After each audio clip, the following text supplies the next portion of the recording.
안녕하세요, 여러분. 오늘 찍어볼 영상은 챗 GPT를 활용해서 이쪽 관련된 내용들에 대해서 물어보는 그런 영상인데요. 평소에 제가 궁금했던 것들이나 아니면은 여러분들이 좀 궁금해 할 만한 것들을 좀 추려봐가지고 물어보는 시간을 가져볼까 합니다. 여러분 혹시 뭐 업무하시거나 아니면은 뭐 공부하시거나 아니면 일상생활에서 뭐 궁금한 거 있을 때 챗 GPT를 많이 활용하시나요?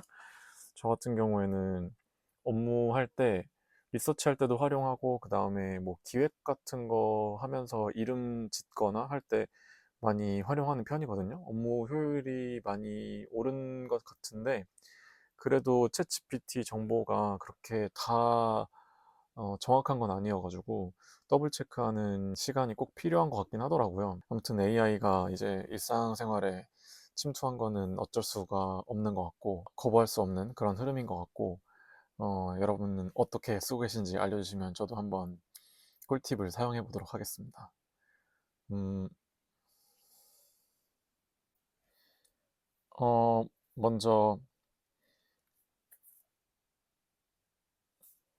먼저 챗 GPT한테 저에 대해서 알고 있는지 한번 물어보려고 합니다. 계산배라는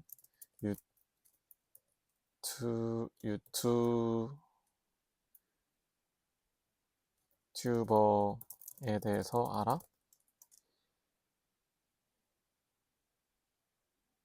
모른다고 말하네?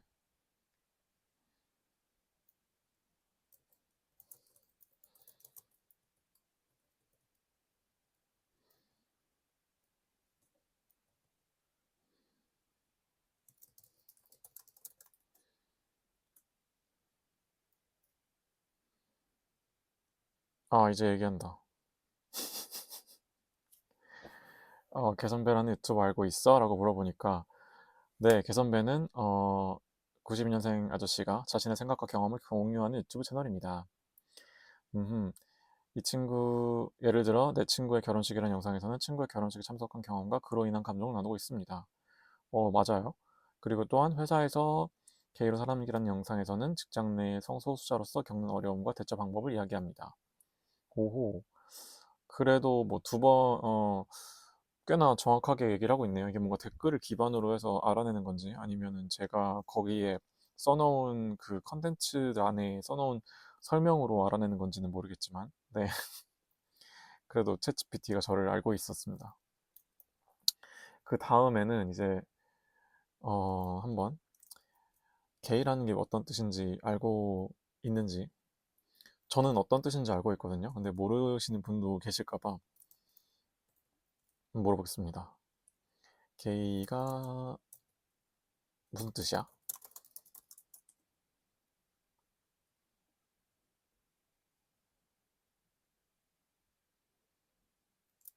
아, 게이, 게이는 일반적으로 동성애자, 남성 동성애자를 의미한 단어예요. 게이의 어원에 대해서 알려줄 수 있어?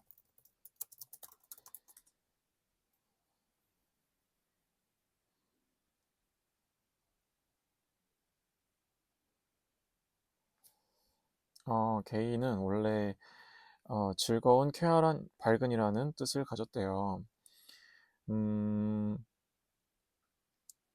그리고 17, 19세기에는 좀 자유로운 그런 생활을 의미했나 봐요.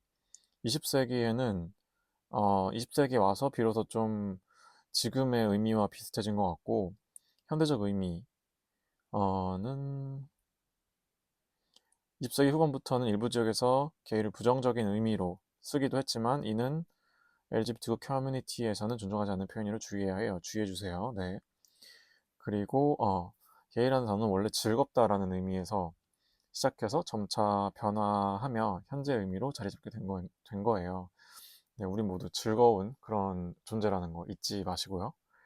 그리고 제가 한번 질문을 좀 스스로 정리를 해봤는데 이게 질문이 좀 정량적 질문이랑 정성적 질문이 구분이 될 수 있을 것 같아요. 그래서 한번 저도 한 번도 안 물어본 거여서 어떻게 대답할지 모르겠는데 음, 사실 저는 업무를 할 때는 제가 어떤 업무를 하고 있는지 제 직업이 뭔지에 대해서 이 챗 GPT한테 충분히 설명을 해주거든요.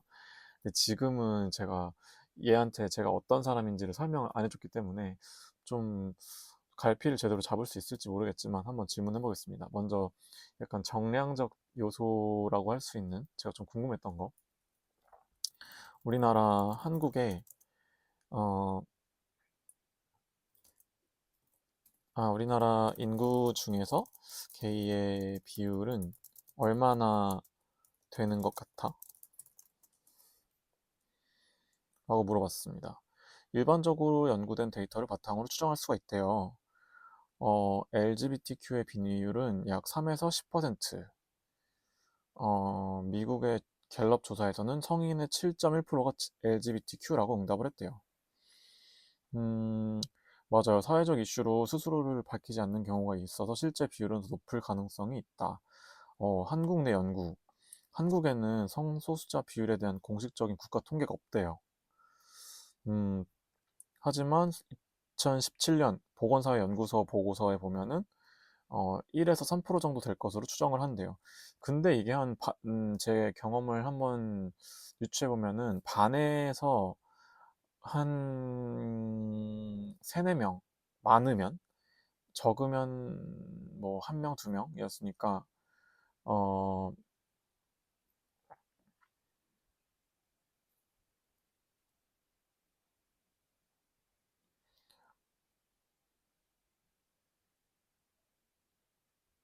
40명 중에 2명이면은 40명 중에 3명이면은 40명 중에 2명이면은 20분의 1이니까 5% 정도인 거잖아요. 제 개인적으로는 한 5%에서 저 5% 전후이지 않을까 그런 생각을 하고요. 한국 내 게이 비율 예상 보수적으로 보면 1에서 3%, 국제적 평균을 고려하면 5에서 7%, 10%까지는 아닐 것 같아요. 아무튼 한국에도 수백만 명의 LGBTQ 인구가 있을 것으로 추정돼요. 하지만 사회적 요인으로 인해 정확한 조사는 어렵다는 점이 있어요. 음, 얼른 이런 게 좀 없어지고 많은 조사가 이루어졌으면 좋겠네요. 네. 제가 더 늙기 전에. 그 다음 질문은, 어, 그렇다면 대한민국에서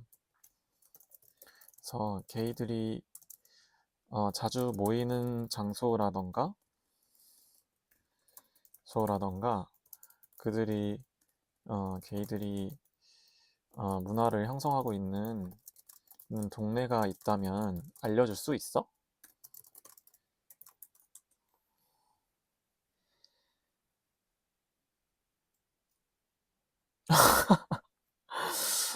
대답을 굉장히 많이 하고 있네요. 어, 그래. 챗 GPT가 지금 좀 흥분한 것 같아요. 특히 게이 커뮤니티가 중심이 되는 곳들을 중심으로 소개해 줄게. 이러면서 1번 대표적인 게이 문화 지역 이태원, 특히 호모힐. 이게 게이힐이라고 부르는 데인가 봐요. 이태원 이동의 작은 골목으로 호모힐이라고 불려. 다양한 가게들이 있어. 아, Always On무라는 데가 있고 와이넌 뭐 이런 데가 있나 봐요. 그리고 종로 3가. 이태원이 젊은 게이들의 핫스팟이라면 종로는 좀 더 전통적인 게이 문화의 중심이야. 약간 그 헤리티지가 있는 동네인 것 같아요. 그렇구나. 대표적인 공간 이런 데가 있대요. 이게 챗GPT한테 예를 들면 뭐 지도까지 첨부해줘라고 하면은 그런 링크까지도 해주는데 지금은 제가 좀 제너럴하게 물어봐가지고 얘가 이렇게 좀 일반적으로 대답을 하고 있는 것 같아요. 홍대 신촌. 홍대 신촌은 저도 처음 듣는데요. 홍대는 자유로운 분위기로 인해 LGBTQ 친화적인 공간들이 많아. 그렇구나. 몰랐어요. 독립서점문화공간도 있대요. 한번 여기서 더 딥하게 물어보면은 얘가 대답해 줄 것 같기도 한데 뭔가 리서치를 해가지고 일단 넘어가겠습니다. 게이 문화엔 행사.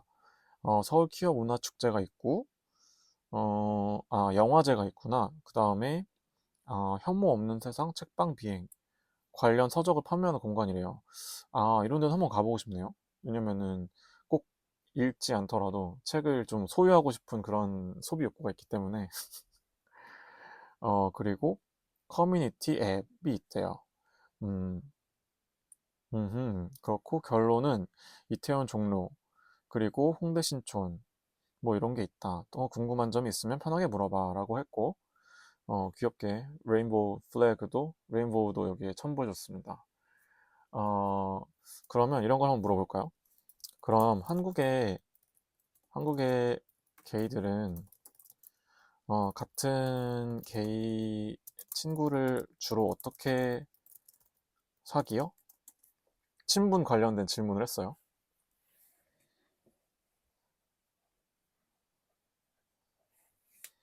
음, 한국에서 게이들이 친구 사귀는 방법은 여러 가지가 있죠. 온라인과 오프라인. 온라인에서는 앱으로 만나고 카페에서 만나고 오프라인에서는 이런 데를 간대요. 이게 근데 약간 최신 정보인지 제가 어깨너머로 들은 클럽들과는 이름이 좀 달라가지고 좀 더블 체크할 필요가 있을 것 같아요. 약간 또 비슷한 이야기를 하네요. 그 다음에 운동 취미 모임 참여 그런 데가 있대요. 그래서 스포츠팀, 독서 모임, 취미 모임이 있대요. 무지개 인권연대 같은 인권 단체 활동을 하면서 친구를 사귀기도 함이라고 나오네요. 자연스럽게 아우팅 없이 게이 친구 사귀는 법. 나도 궁금해. 그럴 경우에는 LGBTQ 관련 문화 콘텐츠를 소비하면서 공통 관심사를 가진 친구 찾기.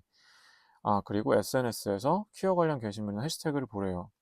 근데 이런 경우에는 거의 오픈린 사람들이 많아서 상대방이 좀 부담을 느낄 수도 있을 것 같긴 한데, 어, 이런 것도 얘기해 주네요. 그 다음에 이태원이나 종로 같은 LGBTQ 화풀에 가서 자연스럽게 대화 걸어보기. 저 같은, 물론 저는 낯을 안 가리긴 하지만, 이렇게 내향적인 사람들은 절대 죽을 때까지 해볼 수 없는 해결 방법이죠. 그리고 앱을 이용하되 너무 원나잇 목적만으로 있는 사람을 피하고 친구 찾는다고 명확하게 밝히기. 이런 거 되게 스페시픽하다.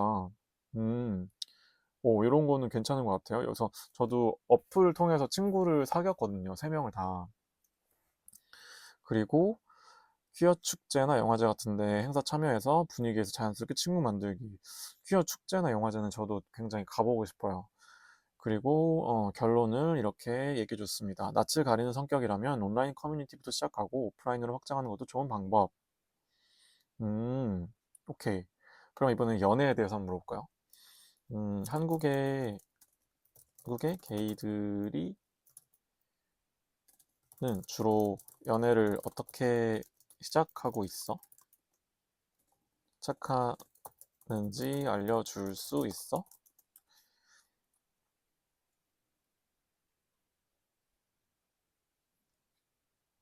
온라인은 데이팅 앱으로 시작을 한대요. 그리고 음, 근데 이 앱도 사실 제가 알고 있는 거랑 좀 달라요. 그리고 음, 트위터에는 게이들끼리 소통하는 계정이 많대요. 그리고 LGBTQ 관련 컨텐츠를 좋아하는 사람들끼리 친해지면서 DM으로 자연스럽게 대한 경우도 많아. 전 몰랐는데 그 트위터도 서로 메시지를 주고받을 수가 있다고 하더라고요. 그리고 인스타그램에서도 퀴어 문화 관심 있는 사람들끼리 소통하며 연애로 발전하기도 해. 근데 요즘에는 이렇게 퀴어 컨텐츠가 아니어도 그냥 인스타그램으로 건너서 사귀고 그런 경우가 왕왕 있는 걸로 알고 있습니다. 굳이 데이팅 어플을 하지 않아도 인스타그램을 통해서 많이 만난다고 제가 제 주변에서도 많이 들었기 때문에. 그리고 오히려 좀 인스타그램이 그 사람의 뭐 거짓된 라이프일 수도 있겠지만은 어쨌든 좀 백그라운드를 조금 더 알 수 있어서 좋은 본인의 포트폴리오가 되는 것 같아요. 그리고 오프라인에서 연애 시작 이런 데를 가래요. 근데 제가 알기로는 이런 데 가면은 그냥 같이 온 무리들끼리 놀지 막 헌팅하고 이런 분위기가 아니라고 알고 있거든요. 아무튼 그리고 음, 게이바에서는 친구를 먼저 시작해서 연애로 발전하는 경우도 많대요. 그래. 서울 퀴어 문화 축제 같은 LGBTQ 행사에서 자연스럽게 발전하는 경우도 있어. 야, 솔직히 될 사람은 이런 데 어디든 다 되겠지. 뭐 그럴 것 같기도 하고. 그리고 퀴어 독립서점에는 독립서점에서도 만나나? 그런 데인가? 한번 이거는 더 딥하게 나중에 제가 개인적으로 찾아보겠습니다. 그냥 일반 교보문고 같은 서점이 아닌가 봐요. 그리고 소개팅엔 지인을 통한 연애. 게이 친구가 소개해주는 경우. 어, 게이 친구들이 많다면 주변에서 소개를 받아 연애하는 경우도 많아. 내 친구들은 왜 날 안 소개시켜줬지? 그리고 LGBTQ 커뮤니티에서 자연스럽게 친구로 발전. 그렇구나. 또 특이한 거를 얘가 썸업을 해줬어요. 한국 게이 연애의 특징. 앱을 통한 연애가 많지만 진지한 관계를 찾기 어려울 수도 있음. 어느 정도 동의를 하는 바이고요. 게이바 앤 커뮤니티에서 친구를 시작해서 연애로 발전하는 경우도 많은. 이건 언제적 얘기인지 잘 모르겠네. 네, 퀴어 문화에서는 LGBTQ 그렇구나. 사회적 분위기 때문에 일부는 직장에서 몰래 연애하거나 그러니까 직장에서 연애를 한다는 게 아니라 직장에서 직장인 동료들이 모르게 연애를 하거나 이성애자인 척 하면서 연애하는 경우도 있다. 맞아. 저는 그래서 링핑거에 그 가짜 링 끼고 다니시는 분도 봤어요. 음, 그치. 근데 제 생각에 가성비는 어플이 아닌가 그런 생각이 들고 저같이 이렇게 뭐 그런 오프라인으로 어딘가에 나가지 않는 사람은 그냥 어플이 제일 유일한 수단이지 않나 그런 생각이 들고요. 음, 더 궁금한 거 있으면 편하게 물어보래요. 약간 이번에는 정성적인 측면에, 좀 감성적인 측면의 질문을 한번 해볼까 하는데요. 어, 이제 한국의 게이들은 어떤 학창 시절을 보내는지 알려줄 수 있어?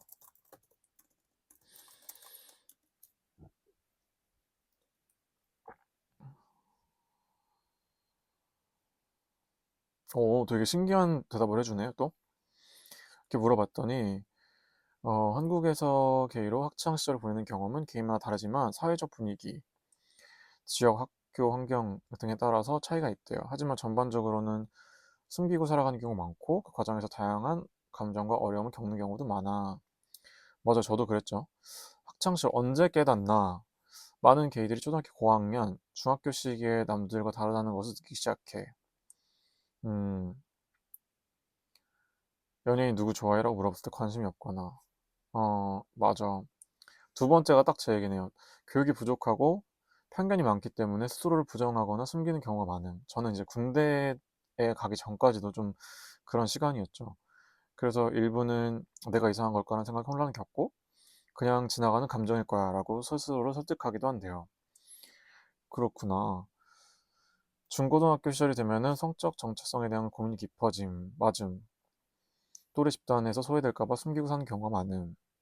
억지를 맞춰주는 경우도 많음. 한도 좋아. 자신의 시선 남들과 다르다고 당황하는 경우도 있어. 그렇죠.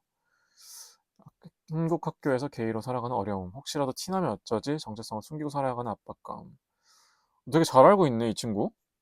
음, 남자다움을 강요하는 분위기가 있죠. 아무래도 남자들끼리 집단 생활을 하면은 그런 거를 강요받는 분위기가 당연히 없을 수가 없고, 남자답지 않다는 이유로 게이냐라고 놀림받는 경우도 많은 굉장히 무식한 일이에요. 근데 사실 일반 이성애자들 중에서도 섬세한 사람들은 항상 있잖아요. 근데 그런 걸 가지고 되게 음, 약간 여자 같다, 게이라고 하는 것 자체가 좀 못 배운 그런 친구들이죠.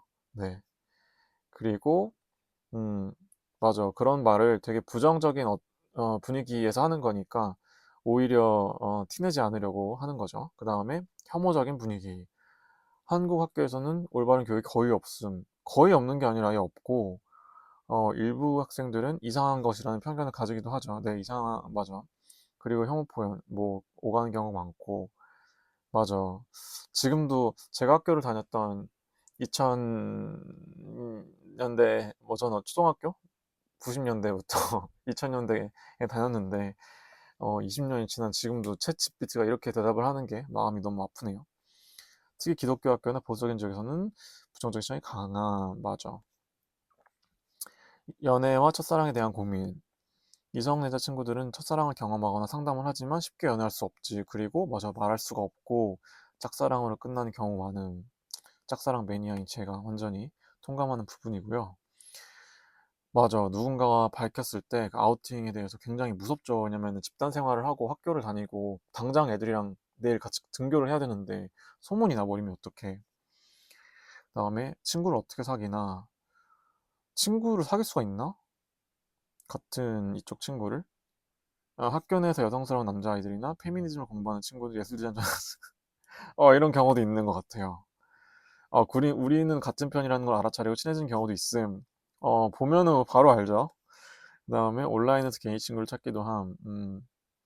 그리고 음악을 좋아하는 사람들끼리 저도 그런 시절에 그 같이 디바를 좋아했던 친구들이 있었으면 되게 자유롭게 얘기하고 좋았을 텐데 좀 아쉬워요.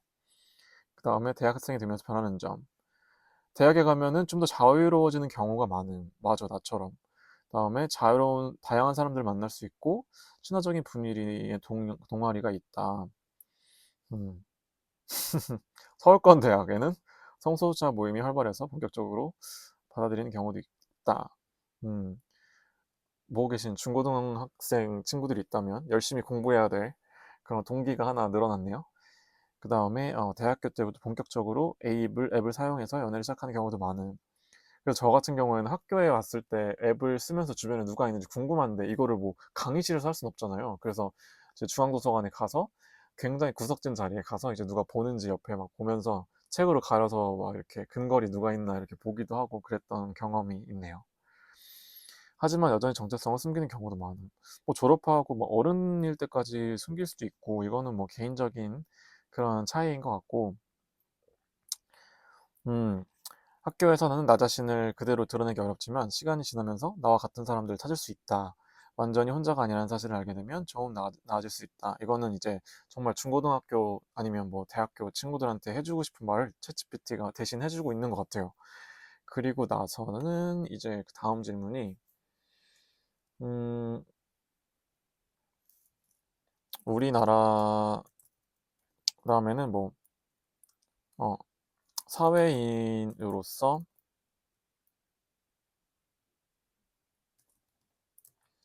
사회인인 대한민국 게이들이 겪는 고충에는 어떤 것들이 있을까? 이제 학창 시절을 지나왔으니까 그 이후에 어, 이야기를 한번 물어볼게요. 현모적인 시선,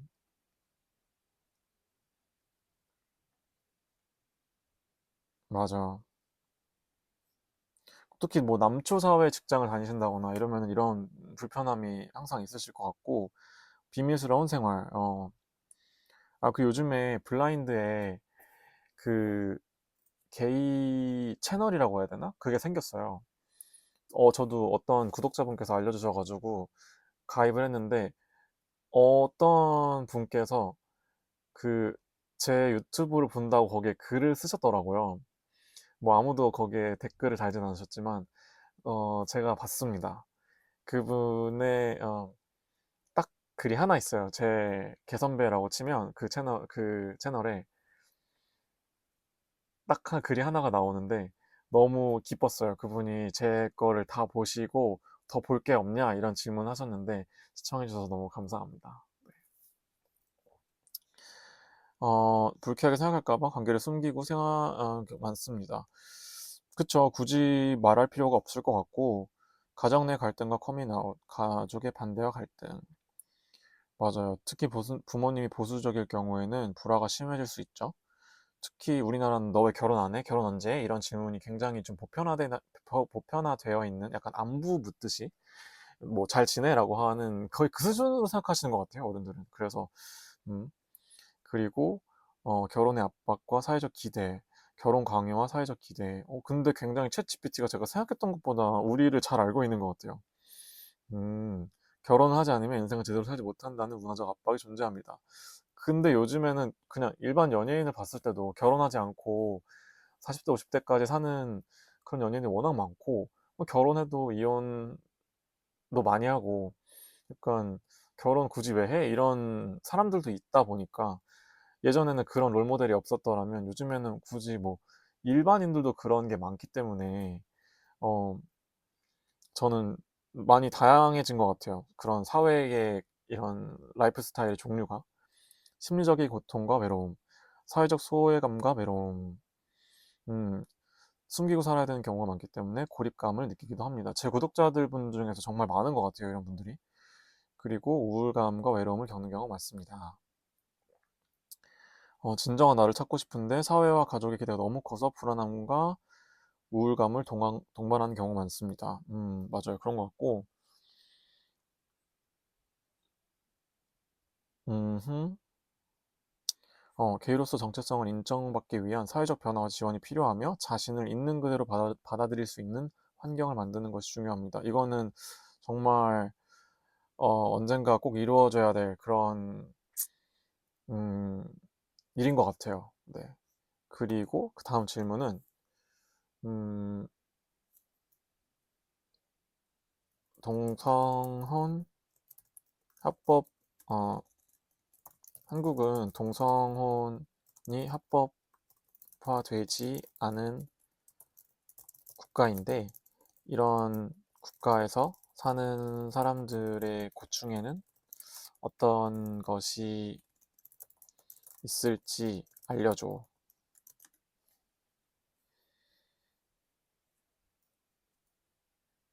맞아요. 한국은 아직 합법화되지 않은 국가입니다. 네네. 그리고 사회적 관계, 재정적 보호 등에서 어려움이 있을 수 있습니다. 상속권 및 재산권의 문제. 그쵸? 그 다음에, 부양 의무와 관련된 문제도 있구나. 의료 및 건강 관리. 이게 제일 문제인 것 같아요. 수술하거나 이랬을 때, 어, 그 법적 대리인의 동의가 없으면 수술을 못 하잖아요. 그래가지고, 예를 들면은 그런 문제도 있고, 뭐, 둘 중에 한 명이 중환자실에 있는데, 가족이 아니기 때문에 면회도 할 수가 없는 거죠. 그리고 사회적 인정의 부족. 어,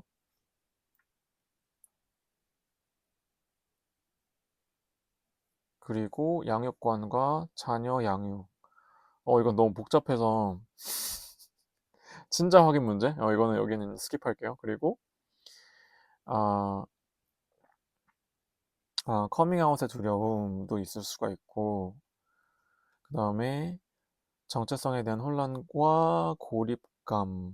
음, 맞아. 불법적인 관계처럼 여겨지기도 하고, 사회에서 동성애자들을 존중하지 않는다는 생각이 들면 자존감이 낮아지거나 자괴감을 느끼는 경우도 많습니다. 맞는 것 같아요. 음, 맞아요. 사회적 변화와 법적 보호가 이루어져야 동성 커플들이 정당한 권리와 존중을 받는 사회가 될 수 있습니다. 맞죠? 그리고 우리가 결혼하면은, 그리고 사실 이 사람들이 우리 수많은 그 성소수자들이 결혼하면은 결혼 관련된 사업도 더 부흥할 것이고, 굉장히 많은, 부가적인 경제 가치 창출을 이뤄낼 수 있는데, 어찌 보면은 좀 아쉬운 부분이기도 하고, 그리고, 어, 그리고, 음,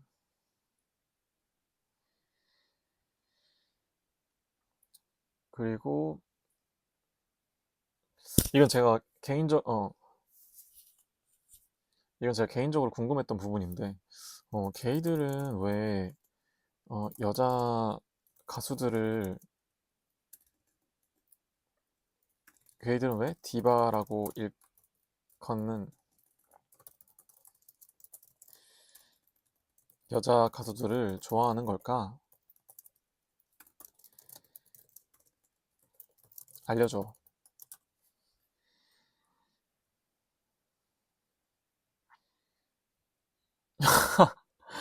게이들은 여자 가수들을 좋아하는 이유는 문화적, 심리적, 감정적인 이유들이 복합적으로 작용하고 있기 때문이래요.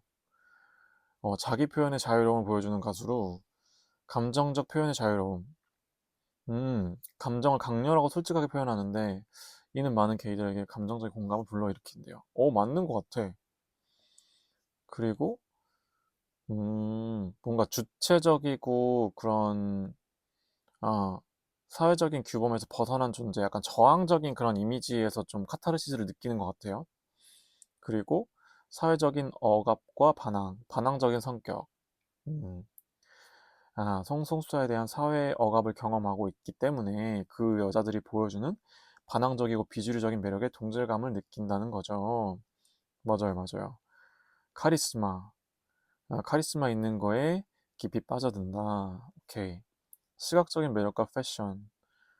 맞아, 맞는 말인 것 같아. 아이콘, 아이콘이죠, 그녀들은. 그 다음에, 아, 맞아. 그 디바들이 LGBTQ 커뮤니티와 많은 연관을 가지고 있죠. 음, 감정적 공감. 음, 그들의 강렬한 무대 존재감은 게이들이 자기 삶을 더 당당하게 살아갈 수 있게 만드는 영감을 제공합니다. 맞습니다. 네. 그리고, 음, 이 다음 질문은 항상 궁금했던 거예요. 게이로 살면서 항상 차별과 억압을 경험하였는데 반대로 생각해서 오히려 게이여서 좋은 장점 세 가지만 말해줄 수 있어? 과연 어떻게 대답할지. 오, 게이로 살면서 겪는 차별과 억압은 정말 힘든 일이지만 반대로 생각해보면 게이로서의 삶은 몇 가지 고유한 장점도 존재할 수 있습니다. 이러한 장점은 자기 자신을 더 잘 이해하고 성장하는 데 도움이 될 수 있으며 사회적, 감정적인 면에서 긍정적인 영향을 줄 수 있대요. 세 가지를 말해주겠대요. 첫 번째, 자기 인식과 자기 수용의 능력. 어, 사회적 차별과 편견 속에서 자기 정체성을 확립해야 되는 과정이 있기 때문에 자신을 있는 그대로 받아들이는 능력이 생긴대요. 사실 자기 자신을 있는 그대로 받아들이는 이 스텝이 뭐 자존감을 높이는 거에 대해 그런 거에 대한 어떤 첫 단계이기도 하고요. 저도 뭐 정말 너무 힘들지만 이게 정말 중요한 것 같아요. 나를 좀 객관적으로 바라보고 내 모습을 볼 수 있는 그런 시간이 진짜 중요한 것 같고, 어, 자기 자신에게 솔직하게 살아가는 법을 배울 수 있게 도와준대요. 이 과정에서 얻는 정체성 확립은 자기 성장에 중요한 영향을 미치며 세상과 타인에게 자신의 본 모습을 자연스럽게 보여줄 수 있는 용기를 길러줍니다. 좀 솔직해질 수 있다는 거죠. 그 다음에 공감 능력과 사회적 연대. 아, 소수자이니까 다른 소수자, 그룹 혹은 그런 것과 좀 더 공감할 수 있고 이해할 수 있는 그런 내용을 얘기하는 것 같아요. 그쵸? 왜냐면은 절대 그 다수는 소수의 입장을 이해할 수 없고 뭐 우리는 절대 다른 카테고리에 있는 타인에 대해서 경험해 볼 수 없기 때문에 그들을 이해하는 게 굉장히 힘들잖아요. 그렇구나. 공정하고 평등한 사회를 추구하는 데 있어서 중요한 동기부여가 된대요. 아, 그럴 수 있구나. 창의성과 독창성. 게이로서의 경험은 다양한 창의적 표현을 장려하는 요소가 될 수 있습니다. 비주류로 살아가는 경험은 고유한 시각과 창의적인 해결을 만들어내는 데 도움을 줍니다. 독특한 경험을 통해 자신만의 예술적 표현, 패션, 스타일, 디자인 등에서 창의성을 발휘할 수 있는 기회를 제공합니다. 오, 그렇군. 근데 제가 만났던 사람들 중에서 굉장히 회색 분자 같은 사람들도 많았었는데, 음, 그렇군요. 또, 패션, 음악, 영화 등에서 주각을 나타내기도 합니다. 사회에서의 다른 시각을 바탕으로 창의적인 직업에 뛰어난 성과를 보이는 경우가 많습니다. 뭐, 챗GPT가 정리해준 이런 장점은 뭐 이런 게 있네요. 결론. 더 나아가 자신과 다른 사람들에게 긍정적인 영향을 미치는 삶을 살 수 있게 해줍니다. 그렇군. 전 조금 더 뭐라 그럴까. 되게 좀 실용적인 그런 장점을 기대를 했는데 굉장히 일반적인 장점에 대해서 얘기해주고 있습니다. 그리고 마지막은 진짜 궁금한 건데, 네가 예상하기에 마지막은 좀 희망적인 그런 질문들로 제가 구성을 했거든요. 내가 예상하기에 우리가 게이라는 걸 신경 쓰지 않고 자유롭게 생활할 수 있는 건 언제쯤일 것 같다? 사실 제가 업무에만 써가지고 얘가 이런 애매모호한 질문에 대답을 할 수 있는지는 모르겠는데, 음, 굉장히 원론적인 대답을 하네요. 음, 예상 시점은 10년 이내에는 개방적이고 포용적인 사회로 변화가 더 빠르게 진행될 수 있으며 20년 내외로는 다양한 국가들에서 성소수자들이 자유롭게 살아갈 수 있는 환경이 개선될 것으로 예상됩니다. 근데 트럼프 정부 보면은 그런 것 같지도 않은데 10년 뒤면 제가 44살인가? 43살, 45살인가? 그런데 이런 세상이 오기를 기대를 해봅니다. 음, 그래도 정말 막 20년, 30년 전보다 지금은 많이 자유로운 사회가 된 것 같고, 그런 사회에서 이 정도를 누리는 것도 좀 행복한 삶이다라는 생각도 이제 들더라고요. 그리고 그 다음 질문은 게이라는 존재적인 이유만으로 우울하거나 답답함을 느낄 어, 때 쓸 수 있는 실용적인 해결책을 제시해줘.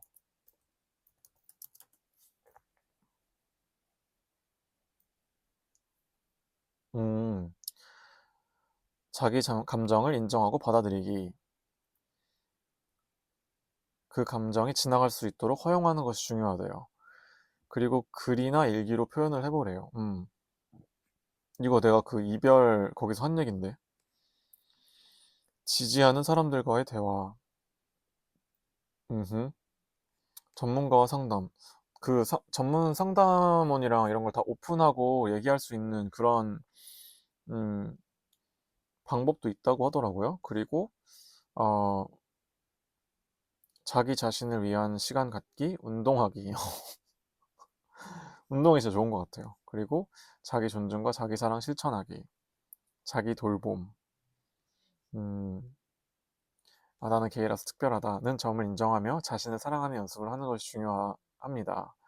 맞아요. 그래서 막 밖에서 너무 스킨십을 못해서 너무 안타깝다 아니면 너무 아쉽다라고 생각할 수도 있는데 오히려 그렇게 좌절할 수도 있지만 오히려 그냥 내가 좀 특별한 존재구나라고 생각하고 넘기면 좀 더 약간 자연스럽게 넘길 수 있는 것 같아요. 그리고 차별적인 환경에서 벗어나는 방법 찾기, 지지하는 환경 만들기, 언제든 떠날 수 있는 안전한 장소 찾기. 이거는 좀 돈이 필요하겠네요. 저도 양양이나 강릉 같은데 제 별장이 있으면 너무 좋을 것 같아요. 그리고 유머와 웃음 찾기. 유머와 웃음은 뇌에서 행복 호르몬을 분비시켜서 우울감을 해결하는 데 도움을 줄 수 있습니다. 게이 유머나 성소수자들이 즐기는 코미디 등을 찾으며 웃을 수 있는 콘텐츠 찾아보세요. 제가 본 것 중에서는 외국 스탠딩 코미디 쇼에서는 이런 소재들 가지고 되게 재밌게 풀더라고요. 그래서 그런 거 보는 것도 좋지 않을까 그런 생각도 들고 목표와 계획 설정, 단기적인 목표. 음, 그리고 좀 약간 루틴화되어 있고 습관화된 삶을 사는 게 좀 제 삶을 좀 긍정적으로 바꿔주는데 좋은 영향을 미치는 것 같아요. 저 같은 경우에는. 장기적인 목표도 세워보세요. 네, 알겠습니다. 명상과 마음 챙김. 명상은 저도 안 해봤는데 한번 해보고 싶네요. 결론, 우울감은 정상적인 감정이지만 그 감정이 지속되거나 심해지지 않도록 적극적으로 대처하는 것도 중요하대요. 음, 결국 자기 자신을 사랑하고 존중하며 힘든 순간을 견디는 법을 배우는 과정이 필요합니다. 알겠어요. 좀 원론적이긴 했지만 애초에 이런 거에 대해서 좀 어떤 아무 그런 뭐라 그럴까 지침서가 없었던 분들한테는 그나마 이 정도도 괜찮은 디렉션이 될 수 있을 것 같고 그리고 음, 지금 이 사회를 살아나가는 우리나라 한국의 학생 게이들과 성인 게이들에게 해주고 싶은 말이 있어?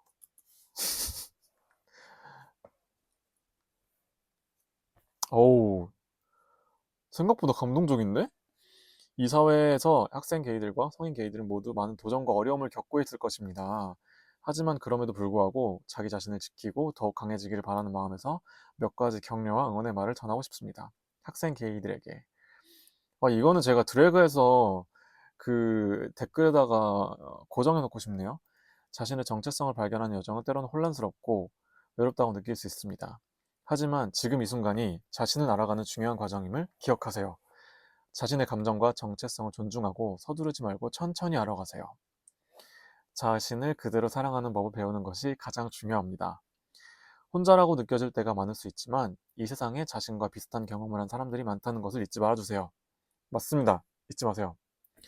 그리고 지지할 수 있는 사람을 만날 수 있습니다. 자신이 잘못되었거나 특별하지 않다는 생각은 불필요한 자책일 뿐이에요. 누구나 자신의 독특한 길을 가는 것이기 때문에 자신을 존중하고 믿으세요. 그리고 독특한 길을 가는 사람들은 항상 외롭습니다. 기억하세요. 학교에서 겪을 수 있는 차별이나 편견은 아프고 괴로울 수 있지만 그것이 당신의 가치를 결정짓지 않는다는 사실을 잊지 마세요. 이거 너무 감동이다. 결국 당신은 당신의 꿈과 열정을 가지고 성장할 수 있는 사람입니다. 세상은 점점 더 변화하고 있으며 과거보다 더 많은 사람들이 이해하고 존중하려는 노력을 기울이고 있습니다. 이건 제가 눈물이 날 것 같은데요? 그리고 성인 게이들에게 성인으로서의 삶은 자유롭기도 하고 때로는 사회적 압박과 차별에 직면할 수 있습니다. 하지만 자신이 겪어온 경험을 자랑스럽게 생각할 수 있는 마음가짐이 중요합니다. 당신의 용기와 결단력은 누구도 대신할 수 없는 고유한 힘입니다. 사회적으로 여전히 차별과 편견이 존재하지만 자신을 표현하고 사랑하는 사람으로서 당당하게 살아갈 수 있는 힘을 가질 자격이 충분합니다. 당신이 성취한 모든 것은 그 자체로 멋진 이야기이고 가치 있는 인생을 살아가고 있다는 증거입니다. 어우, 감동입니다. 어, 자기 존중과 자기 사랑은 타인에게 존중받을 수 있는 기초래요. 예스. 그리고 자신을 사랑하고 인정하는 마음을 가지면 세상의 시선이 결국 그 변화에 맞춰서 바뀔 수 있습니다. 사회적인 변화는 조금씩 이루어지고 있습니다. 소수자들의 목소리가 커지고 법적 보호와 평등을 위한 노력도 이루어지고 있습니다. 물론 아직 갈 길이 멀지만 당신의 존재와 용기가 그 변화를 일으키는 중요한 힘이 됩니다. 자신이 누구인지 알고 그 길을 계속 걸어가세요. 제가 이 유튜브를 시작한 것도 이 작은 그런 노력 중에 하나였으면 좋겠다라는 생각이 드네요. 그리고 정말 좀 감동적이어서 당황스럽네요. 되게 이렇게 말할 줄은 몰랐어요. 그리고 모두에게 해주고 싶은 말. 세상은 여전히 완벽하지 않지만 당신은 그 자체로 아름답고 소중한 존재입니다. 지금은 힘들더라도 자기 자신을 믿고 살아가세요. 자신의 경험과 감정은 당신만의 특별한 이야기로 그 어떤 것과도 그것을 바꿀 수 없어요. 우리는 오리지널 그 자체죠. 그리고 어디에 있든 누구와 있든 당신은 가치 있는 사람이라는 사실을 항상 기억하세요. 알겠습니다. 자기 자신을 사랑하고 표현할 수 있는 자유는 언젠가 더 많은 사람들에게 자연스러워질 것이며 그 길을 가는 당신이 그 변화의 중요한 부분이 될 것입니다. 당신의 존재가 세상을 변화시킬 수 있다는 믿음을 잃지 마세요. 네. 그때까지 함께 걸어가는 사람들이 많다는 사실을 잊지 마세요. 힘내세요. 와우. F 감성. 저 진짜 그냥 혼자 읽었더라면 울었을 것 같아요. 근데 지금 녹화를 하고 있어서, 어, 되게, 울음을 참고 있는데, 진짜, 뭐라고 해야 될까. 생각보다 굉장히 감동적으로 이야기해줘가지고, 놀라운데요? 제가 이 채널을 만들고 하고 싶었던 이야기를 좀 관통하는 그런 메시지들인 것 같기도 하고, 아무튼 여러분, 이 마지막 이야기가 사실 제가 이 영상에서 남기고 싶은 가장 핵심적인 이야기이긴 했어요. 근데 이렇게까지 잘 구현해 줄 줄은 몰라서 너무 놀랐고, 엔비디아 엔비디아 주식 풀매수 갑니다. 그리고 제가 인스타그램에 영화 추천해 달라고 했는데 주말 동안 볼 거라고, 아직 영화를 못 봤습니다. 그리고 윤희에게 그 중복 답변이었던 윤희에게 이터널 선샤인, 그다음에 어바웃 타임은 제가 이미 봤어요.